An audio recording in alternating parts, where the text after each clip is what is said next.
Un inventaire des choses qu'on se rend. Je m'appelle Aurore et je garde ce que les autres égarent. Mon métier porte un nom modeste, responsable des objets trouvés dans une grande gare, mais je préfère l'appeler autrement, secrétaire de l'oubli. Je collecte des parapluies qui n'ont pas su rester ouverts, des sacs qui ont perdu leur coude, des écharpes qui ne savent plus à qui tenir chaud. Je remplis des fiches, je mets des numéros, je rends quand on me prouve. Parfois les gens pleurent, parfois ils rient, parfois ils disent ce n'est rien à propos d'une chose qui a visiblement tout fait pour rester. Je vis avec Élise depuis 4 ans. Elle est graphiste pour une petite maison d'édition qui fabrique des livres qu'on a envie de toucher avant de lire. Elle a les mains toujours couvertes de minuscules encres invisibles. Notre appartement voit passer la ligne 6. La nuit, les rames glissent comme des animaux prudents.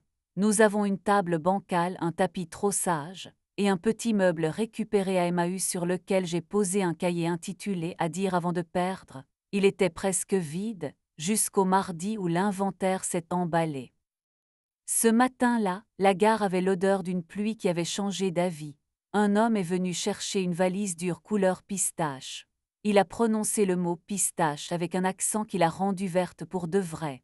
Je lui ai rendu la valise, il m'a tendu une boîte de loukoum en remerciement. J'en ai mangé un trotton et le sucre a collé à mon carnet. À midi, alors que je rangeais les clés anonymes par taille dedans, mon téléphone a vibré. Merci pour votre passage hôtel du Cadran. Le mail était adressé à notre bois. Le soir, Élise est rentrée avec l'odeur d'un atelier où on a enfin décidé la couleur d'un titre.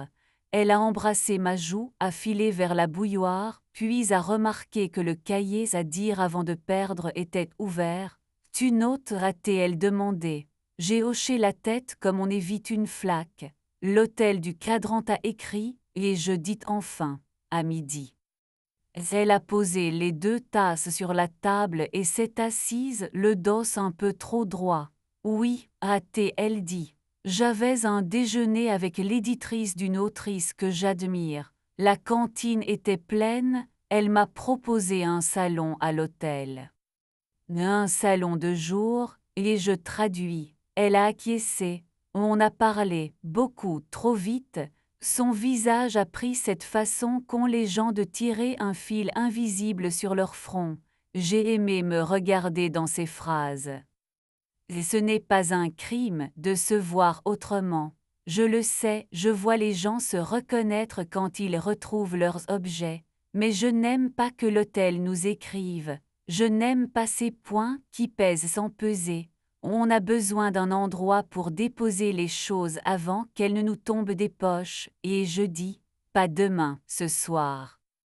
À 22 heures, j'ai repoussé tout ce qui encombrait la petite commode. J'ai collé au scotch une feuille A3 où j'ai écrit au marqueur, cahier des choses rendues et des choses à reprendre. Élise a souri malgré ses épaules.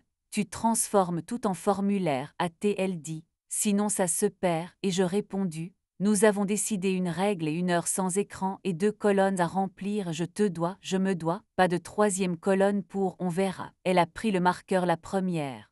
Je te dois te dire quand.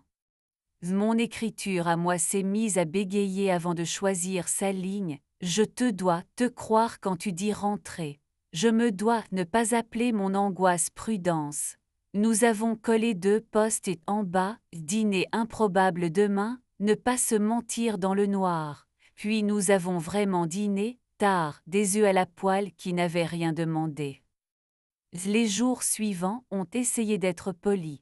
L'hôtel a renvoyé double point tout le mois. Élise a reçu une enveloppe au format carré, lancement mercredi hôtel du Cadran. Elle a posé la carte entre nous comme un animal qu'on apprivoiserait. J'aimerais y aller pour le travail, a-t-elle dit, et pour voir si je sais me moquer de moi-même. J'y vais avec toi, et je répondu. Nous avons noté dans le cahier, se tenir par la manche. Le jour du lancement, la verrière de l'hôtel brillait avec la tranquillité des endroits qui ne s'excusent jamais d'être beaux. Élise s'est habillée d'un noir qui voulait être une phrase complète. L'éditrice parlait doucement, l'autrice avait un rire franc. J'ai tenu mon verre d'eau comme on tient un micro coupé. À un moment, l'éditrice a posé sa main sur l'avant-bras d'Élise et a dit « Tu comprends exactement la page quand elle n'est pas encore une page ». J'ai vu Élise devenir un peu plus grande, presque douloureusement. Je n'ai pas été jaloux. Et sur le trottoir, Élise a soufflé, je n'ai pas envie de rester. C'était une phrase neuve dans sa bouche, je l'ai rangée précautionneusement dans ma poche. À la maison, nous avons ajouté au cahier, je me dois dire non sans commentaire. Bien sûr, la réalité adore tester les systèmes. 2 jours plus tard, j'ai vu depuis la rue Élise attablée au café d'angle avec l'autrice. Rien de coupable, 2 verres d'eau, un carnet grand ouvert, des mains qui savent parler. J'ai continué ma route. Chez nous, j'ai préparé une salade de tomates en appelant chaque tranche par son prénom. Quand Élise est entrée, elle a vu ma tête, elle a posé sa sacoche, a levé les mains comme on montre ses paumes. Elle voulait s'excuser de m'avoir invité trop au centre de sa phrase. A-t-elle dit. Je l'ai cru, pas par paresse, par méthode. J'essaie de choisir le même diapason à chaque fois. Nous avons collé un post-it jaune, faire une promenade loin des hôtels. Le dimanche, nous avons pris le RER pour une ville sans prétention et nous avons marché jusqu'à la rivière. Élise a dit, j'ai l'impression d'être revenue en amont. J'ai répondu, gardons cette impression comme une clé, on en aura besoin demain. Nous avons dîné trop tôt dans un restaurant où le serveur notait tout à la main. Il avait écrit au rôle.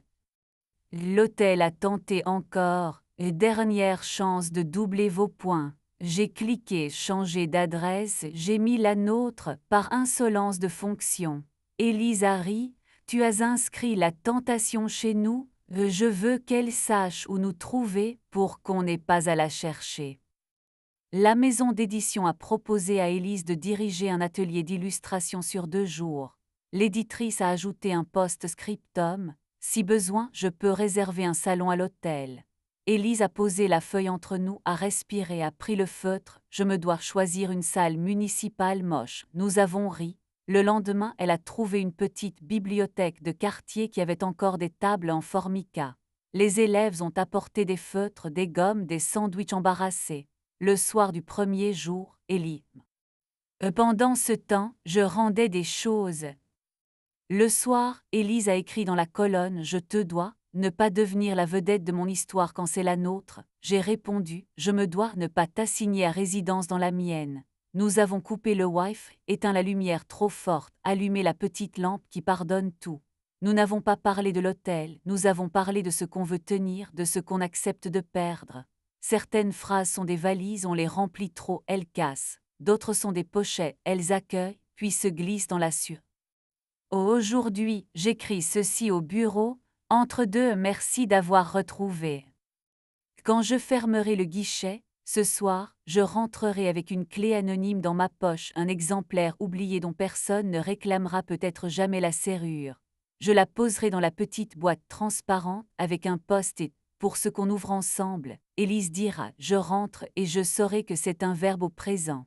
Nous collerons un nouveau mot dans le cahier, maintenant, puis nous nous coucherons sans nous mentir dans le noir. Et s'il arrive encore un mail à propos d'un passage que nous n'avons pas fait, je saurai.